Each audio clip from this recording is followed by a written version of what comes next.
Salam sejahtera, selamat malam, salam harapan. 大家晚上好. Welcome back. Welcome back to the political trail.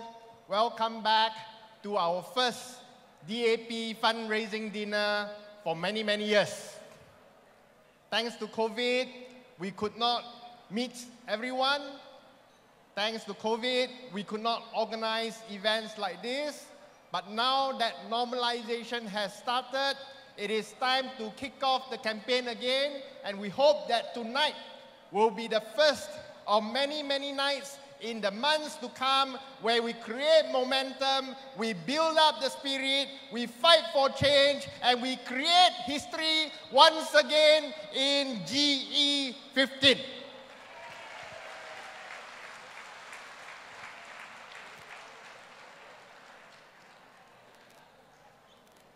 In 2018, we created history for the first time. 2018, when we talk about it today, seems like a long, long time ago. So many things have happened. The government was overthrown, COVID took place, problems arise in our lives, in our economy. Politics is something that we don't think about anymore. But 2018 was important.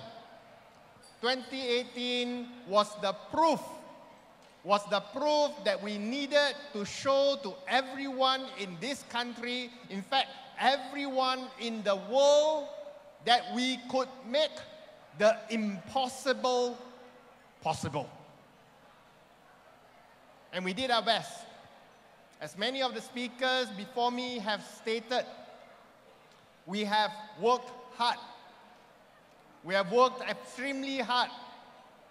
And I didn't pay Bean to say all the things she said, but I will tell you myself, in my entire career, since I left school, started my own business, listed the company, sold the company, joined politics, I have never worked so hard in my life after winning elections in 2018 because it was a precious gift that was given to us by the people of Malaysia. I wanted to make every single day that we were in government to count so that we can prove to all Malaysians that Pakatan Harapan is a much, much, much, much, much better government than Barisan Nasional.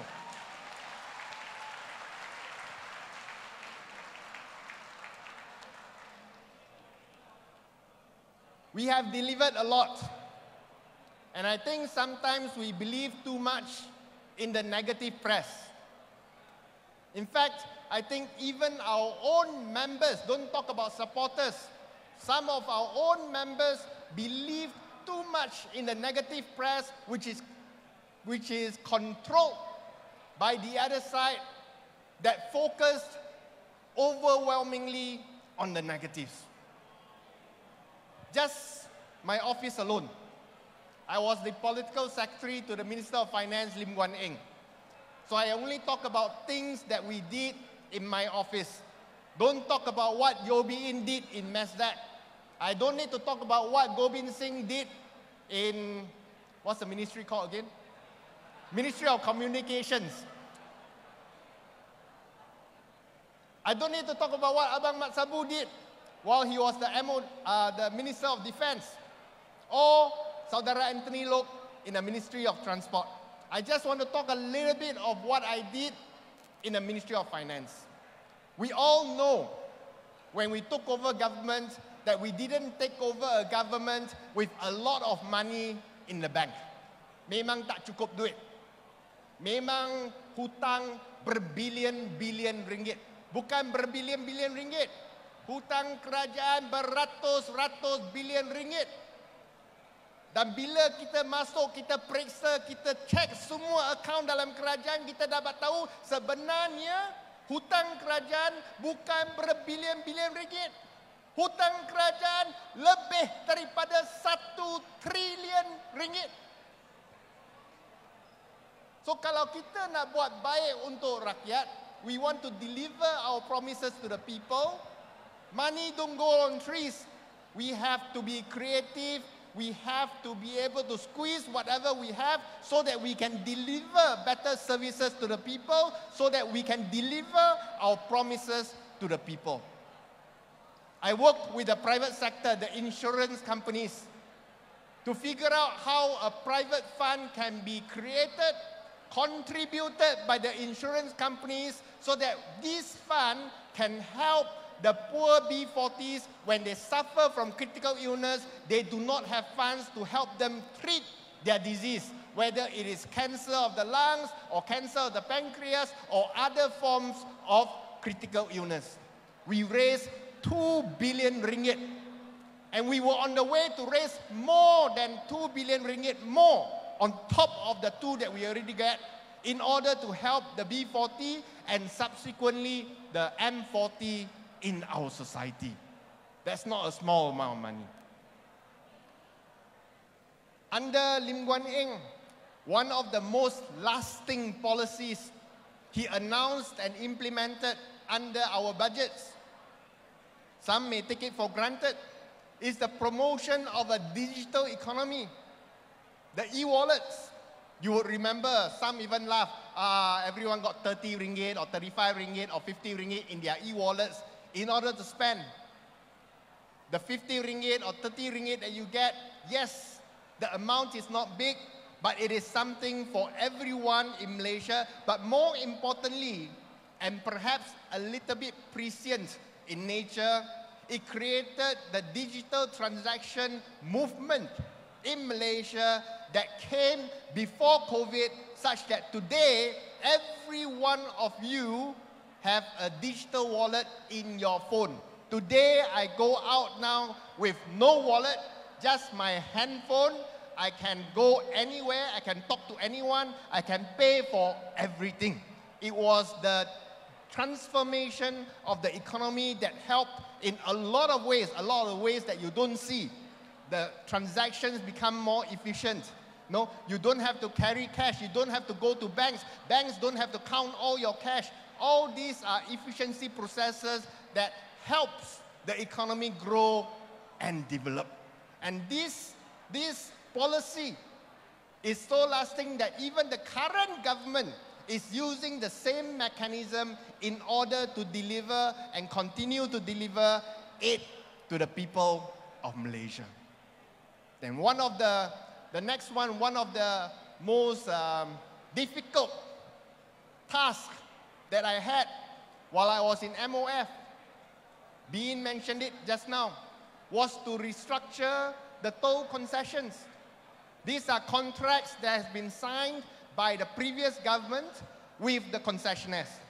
They are very, very fat contracts, but they are legitimate contracts between the concessionaires and the government, nevertheless. So we have to be creative. We cannot just say we burn the contract. I never said that before elections, and I will not say that currently. Okay? We cannot cut up the contract because government has to follow the law.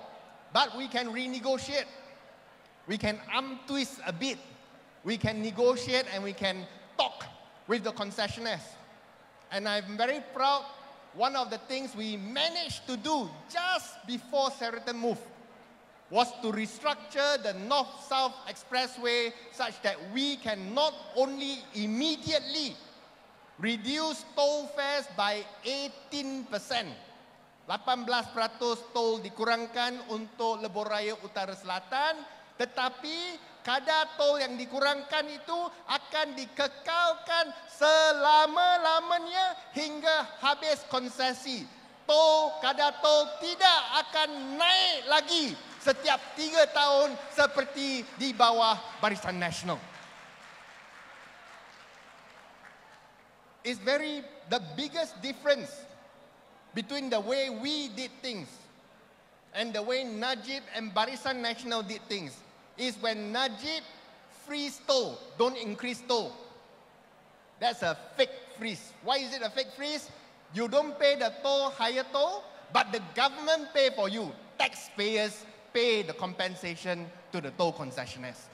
In our case, we reduce the toll, we perpetually freeze the toll until end of concession period, and the government doesn't pay a single cent of compensation to the toll concessionaires.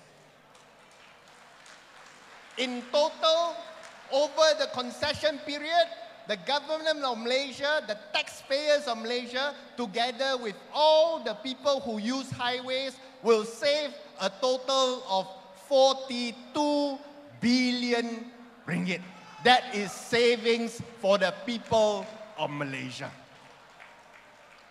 Unfortunately, the other project that I was working on that has been announced but wasn't completed, that would have helped the people of Petaling Jaya because it involved 4 highways that was owned or partially owned by Gamuda. The LDP, Kesas, Shah Alam to KL, Sprint Highway, as well as the Smart Tunnel. We have negotiated with Gamuda. We have come to an agreement to take over the concession without costing the government any money. Government don't have to pay. The toll will pay for the acquisition itself, but we could deliver 2 things. Number 1, we can have up to 80% of up to 70% of the toll hours either reduced by 30% or free from toll altogether. We only need to collect toll for 30% of the time in full. So we could discount the toll, and the government no longer need to pay any compensation to these toll concessionaires. This again will save the people of Malaysia 5.3 billion ringgit. But it didn't happen. Under Perikatan Nasional, under the current BN government, finally they followed through on the deal. So even though we didn't complete the deal, they followed through. So they are taking over the highway. The government via an entity, third-party entity, is taking over the highway. It was a good deal because the government don't have to pay compensation to these highways anymore. It will save taxpayers' money. But they are not good negotiators. They couldn't deliver what we could deliver. They could not reduce the toll that you are paying today. We would have reduced the toll by 30% and for certain off-peak hours, free from toll altogether to the people of PJ. And that is the difference between a BN government who have to follow our plan and couldn't even do as good as what we have planned. That's the highways. If we had completed these 2 highways, we would have moved on to other highways in operation. But we never had a chance to talk to the other highway operators. Then, of course, when we talk about saving money, now, we also look at all the mega projects. You know, last time before elections, when you see me up on stage, I always scold the government, scold Cao, how they pay so much money for project A, how they pay so much money for project B, how they pay so much money for project C, and all the crony contractors get these fat contracts and laugh all the way to the bank. Now, once we became government, it then becomes our responsibility to make sure that we can look at where the fats in these contracts could be cut, so that we can save the people money, so that this money doesn't go into Tony Pua's pocket, doesn't go into Mat Sabu's pocket, doesn't go into Gobind Singh's pocket. This money can then be returned and reused for other projects and programs for the people of Malaysia. For LRT3, the LRT from Klang to Bandar Utama, Petaling Jaya. When we came in, I was shocked The project cost, total cost, was to exceed 32 billion ringgit. Luckily, the project hasn't started yet, hasn't really started yet. We sat down with the contractor, we reviewed the project, we renegotiated the prices, and we reduced the cost of the project from 32 billion ringgit to just under 16 billion ringgit, saving the people 15 billion ringgit, or nearly 50% of the project cost. For MRT2, oh, that one a bit more difficult, because that one already 60% completed, 40% left. We say 60% completed, government already paid, never mind. Those paid, paid. But those not yet paid, the 40% left, let's talk. So we talk. Finally, after some hard negotiations, I won't go into details today, some hard negotiations, we succeeded in reducing further the cost of MRT2 by 8.8 billion ringgit.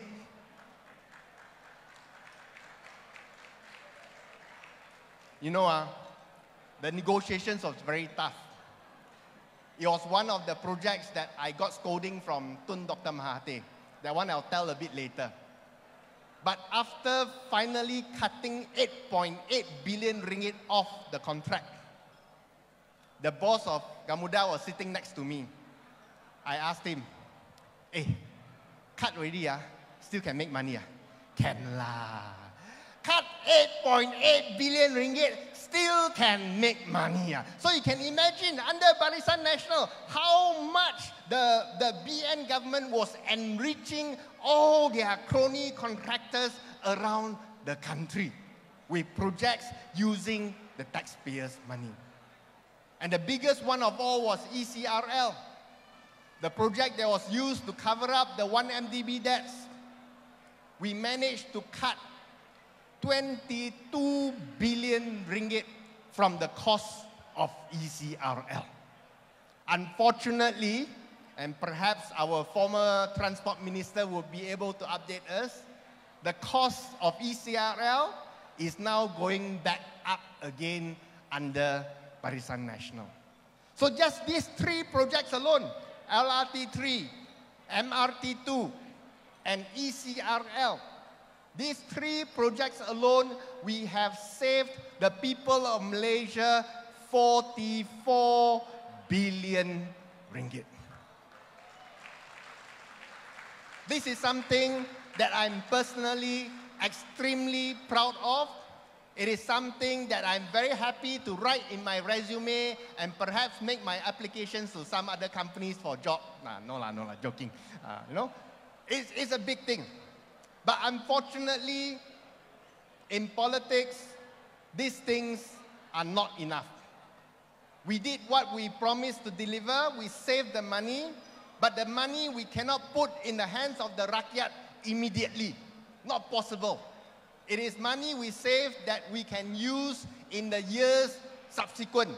What we save in 2020, we can use in 2021, 2022, 2023, 2024. We cannot burn the entire cash in 2020 or 2021. It is not possible. And hence, the good work that we do sometimes are not immediately felt by the people. And politics, to be honest, it is a tough job. Good things that you do, people say, that's what you're supposed to do anyway. Things that you don't do so well, or things that you haven't done yet, you get criticized heavily. And that's what happened to us in Pakatan Harapan, where the negative vibes, the negative news was overwhelming on all of us. The criticisms were loud, and even the criticisms of MOF, of my boss Lim Guan Eng, of myself were very loud.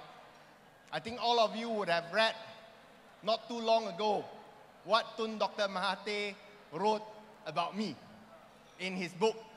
If you haven't read the book, you would have read the excerpts that were published in some of the news portals out there. He said, Tony Pua, very arrogant, very not business friendly, And I can tell you it is very difficult in MOF. How is it that I'm not business friendly? I'm not business friendly because all these crony contractors find their contracts reduced because of too much fat.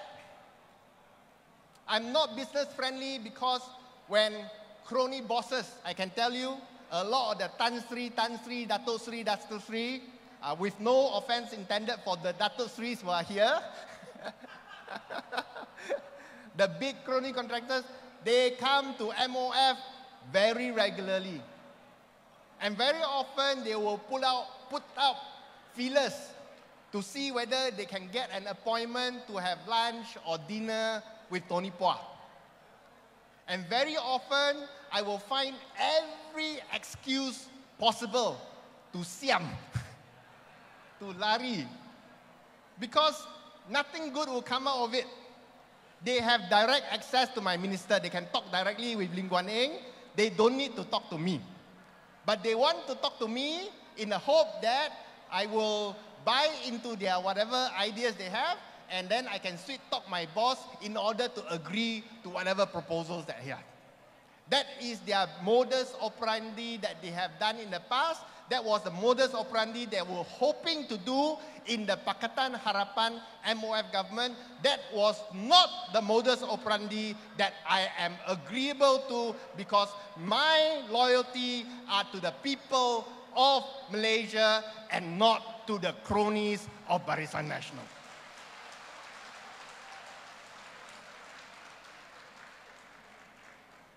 And then I have got some Tan Sri's son who will somehow successfully secure an appointment to see me in MOF to present some proposal. No, they'll come and present some proposal, and my boss Lim Guan Eng asked me to go and listen to the proposal because it's something to do with IT. Hey, Tony Phua, you last time do IT one, right? I don't know IT. You go and listen lah. So I go and listen to IT law. So the proposal come, and then the proposal was useless. I cannot tell him your proposal is useless. So I say, oh, we think about it lah. I update my boss first, then maybe he come back to you. But because we did not accept the proposal, Tony Phua, arrogant. And every time we receive a proposal that is, hey, this proposal can do lah, okay? But we tell the businessman, if we were to do, we do open tender. Whoa, the face become black. When we say open tender, it's like we scold the businessman in foul language. The face becomes very black. How come you open tender one? Last time Barisan Nasional, we can directly go. We can talk. What you want, I give you. You give me contract ah. But under Pakatan Harapan, under Lim Guan Eng, under Tony Phua, tak ada open tender. One of the proudest achievements I have in MOF while we were in Pakatan Harapan is we eliminated direct negotiations by MOF with the exception of national security in contracts that affects very sensitive matters in the country. But once the government fell, under the current government, even under the current Tengku Zafrul as a finance minister, all the direct negotiation contracts have come back into the picture. So I can tell you that being in government was not easy. It was not easy because we faced many challenges. There were many hurdles in place. No? We have hurdles within the coalition. We have difficulties convincing some of our partners. We have hurdles within the civil service. Sometimes not because they are opposed to us, but sometimes because they are used to doing things the way they are used to do. If we want change, it's not so easy to change. We have hurdles, to be frank, with the rakyat, because sometimes it is difficult to explain issues in a rational manner to the people because they want things, people want things today. But we persevered, we continued. For me, as being mentioned just now, there was a period of time in government where people were asking her, hey, how come Tony Phua so quiet? Now I can tell you why. When we were in government, why Tony Phua needs to be a little bit quiet. Not entirely quiet, but needs to be a little bit quiet. I was the only political secretary. You boleh tanya sama Abang Mat, ataupun Gobin, ataupun Anthony Lok. Saya merupakan setiausaha politik yang terunggul, yang ditegur secara terbuka berkali-kali dalam mesyuarat kabinet. Betul tak? I was the only political secretary in government that was castigated several times by the Prime Minister himself in cabinet meetings for opening my mouth. That means, I mean cabinet meeting, I don't sit inside. He was scolding the cabinet about me, okay, talking outside, saying that I have no authority to speak. And the worst thing was, the issues that I was talking about was to defend the government. Number one, defend the government when we were negotiating with Gamuda. Number two, defend the government when we talked about the highway acquisition project out there. So for me, I've decided that I will talk less. I will focus more on work behind the scenes to deliver results and let results speak for themselves rather than trying to create problems for my bosses in cabinet. So that was one of the challenges that we face in cabinet, one of the challenges we face in government, one of the one of the real challenges we face in a coalition government. These are the challenges we face before. These may be the challenges we will face in the future. But these are challenges that we must persevere to overcome. So what I want to perhaps end, not quite end yet, but the last topic I want to actually talk about today is the fact that despite all these difficulties, despite all the challenges that we have faced, despite all the problems I talked to you about, why is it that we believe there is hope? I think all the speakers have spoken about it in their own way. I want to tell the story of hope in a way that is perhaps a little bit different. I want to compare hope with a topic that I'm somewhat more familiar with, the stock market. So I have the chart behind me, which is the Nasdaq, the stock market Nasdaq, US stock market Nasdaq performance this year. Very bad. From a peak of about 16,000 over points, it has dropped to barely 11,000 over points. Dropped more than 25%. I have a lot of personal money invested in Nasdaq stocks. Very painful for me this year. It feels like the defeat of Pakatan Harapan. No? It is depressing. You want to give up. You want to sell all your stocks because no hope already lah. Stock market crashing. Very bad. No? But I want to remind everyone, this is not the only stock market sort of correction or dip or downturn in the history of stock market. If you look at 2000 to 2002, which is about 20 years ago, same thing. You have got stocks reaching a high of 8,000 points, dropping to less than 2,000 points within 2 years. Suicidal. But if you look at it in the context you are in today, if you look at it in the context you are in today, it is very depressing. If you were in 2001, 2002 then, it is suicidal. You know, you feel really bad. There's no hope. But if you look at a historical chart, over time, from 1990 all the way to 2000, then you get a slightly different picture. When I talk about 2022, we are looking at that tiny dip there.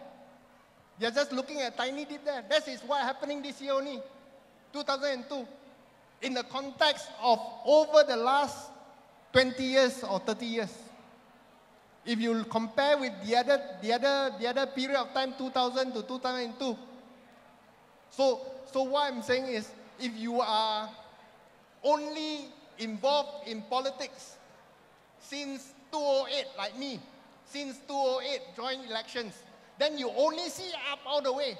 You are used to up all the way. Wow, stock market keep going up all the way. And then suddenly the stock market seems like dropping. Wow, the earth is ending. Malaysia got no more hope.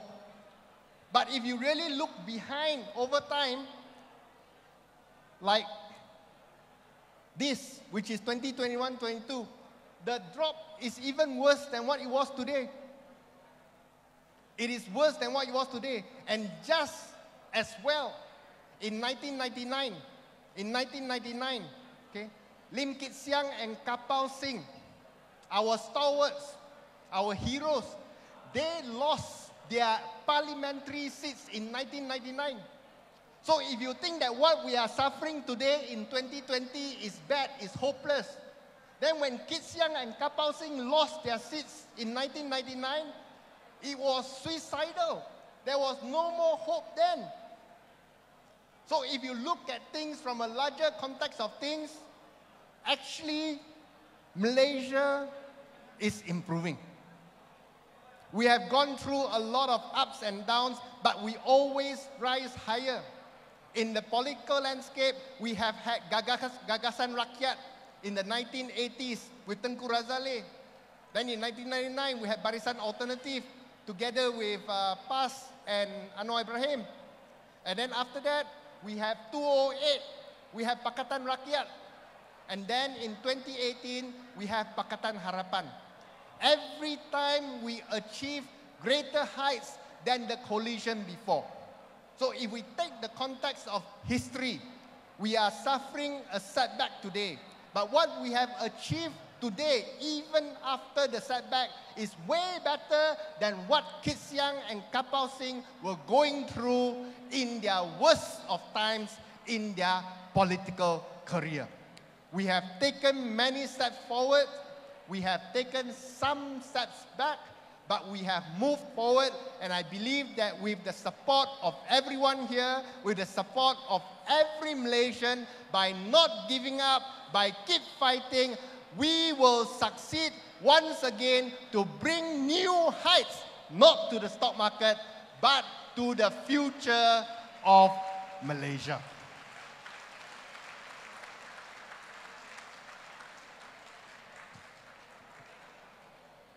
But it is not a given. Achieving greater heights for Malaysia is not a given.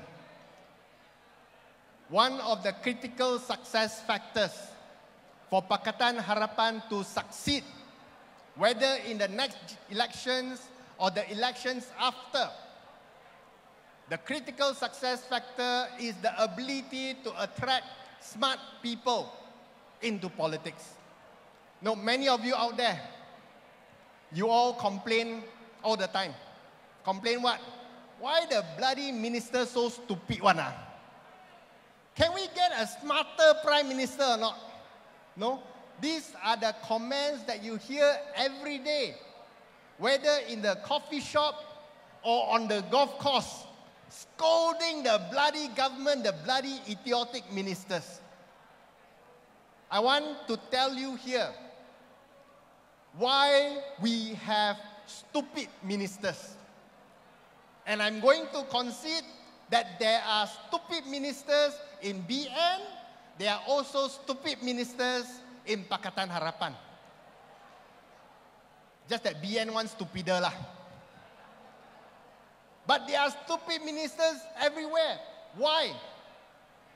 The reason why we have stupid ministers is because the smart people in the country do not join politics.